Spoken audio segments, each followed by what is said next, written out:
புதுக்கோட்டை மாவட்டத்தில் உள்ள கோட்டை தான் இது. திருமயம் அப்படின்ற ஊரில் இருக்கிற கோட்டை. கோட்டைக்கு அந்த பக்கம் ஒரு சிவன் கோவிலும் ஒரு விஷ்ணு கோவிலும் இருக்குது. சிவன் கோவிலை பற்றி தான் இந்த வீடியோவில் சொல்ல போகிறேன். விஷ்ணு கோவிலை பற்றியும் கோட்டையை பற்றியும் தனியாக ஒரு 2 வீடியோ போட்டிருக்கேன். இதில் சிவன் கோவிலை பற்றி தான் இப்போ நம்ம பார்க்க போகிறோம். இங்கே இருக்கிற சாமி பேர் வந்து சத்தியகிரீஸ்வரர், அம்பாள் பேர் வந்து வேணுகேஸ்வரி அம்பாள். இவங்க தான் இந்த கோவிலில் இருக்காங்க. இந்த கோவில் வந்து மிக பழமையான குடைவரை கோவிலில் இருக்கிற குடைவரை கோவில்களுள் ஒன்று. குடைவரை கோவில் அப்படின்றது மலையை குடைஞ்சு அதுக்குள்ளே தான் இருக்குது. இதில் வந்து மூலவர் எப்படி இருப்பார்னா, தனியாக ஒரு கருவறையெல்லாம் இருக்காது, பாறைக்குள்ளே போகிற மாதிரி தான் இருக்கும். இது வந்து பல்லவர் காலத்தில் கட்டின கோவில்.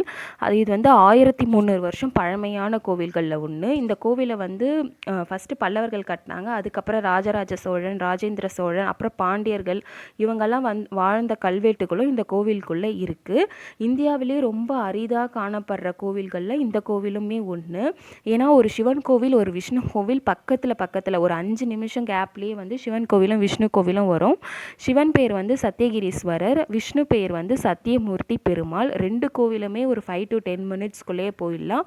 கோட்டைக்கு அந்த பக்கம் தான் இது ரெண்டுமே இருக்குது. இந்த பக்கம் ஒரு கால பைரவர் கோவில் இருக்குது. அந்த கால பைரவர் பற்றியும் நான் தனியாக ஒரு வீடியோ போட்டிருக்கேன். இந்த கோவிலுக்கு போயிட்டு வந்தால் என்ன நன்மைகள் நடக்கும் அப்படின்னா, அதிகம் கோபம் உள்ளவர்களுக்கு வந்து கோபம் குறையணும், குடும்ப பிரச்சனைகள்லாம் தீரணும், திருமணம் தடை உள்ளவர்களுக்கு திருமண தடை நீங்கும் அப்படின்னு சொல்லிட்டு சொல்கிறாங்க.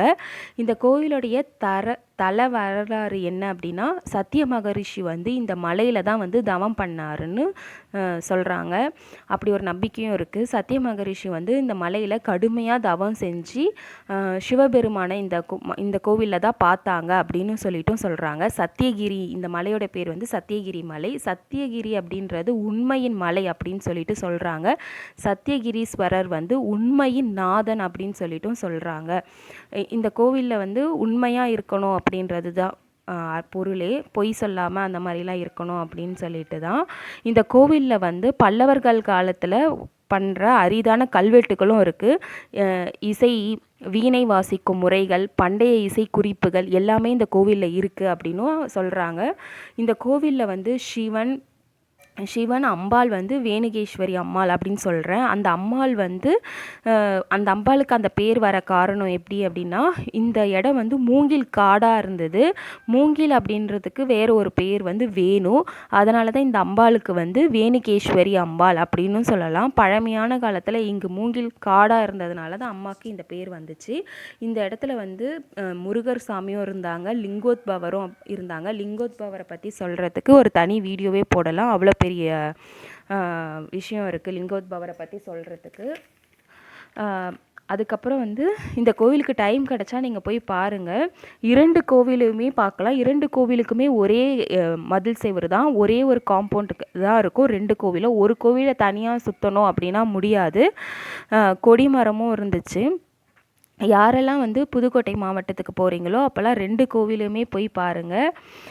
சிவன் கோவிலையும் பாருங்கள், விஷ்ணு கோவிலையும் பாருங்கள். என்னுடைய வீடியோஸ் பிடிச்சிருந்தா என்னை சப்ஸ்கிரைப் பண்ணுங்கள். தேங்க்ஸ் ஃபார் வாட்சிங். இந்த மலையும் ஃபோர்ட்டும் பற்றி தனியாக 2 வீடியோ போட்டிருக்கேன். டைம் கிடைக்கும் போது 2த்தையுமே செக் பண்ணி பாருங்கள். இப்போ உங்களுக்கு பார்த்தாவே தெரியும், மலை வந்து மேலே இருக்குது. மலையை சுற்றி ஒரு கோவில் இருக்குது. கோவிலுக்கு அந்த பக்கத்தில் பெருமாள் கோவில் இருக்குது. பெருமாள் கோவிலும் இந்த மரத்துக்கு அந்த சைடில் பார்த்தீங்கன்னா தெரியும், பெருமாள் கோவிலும் இருக்குது. மரத்துக்கு இந்த சைடு விஷ்ணு கோவில் இருக்குது.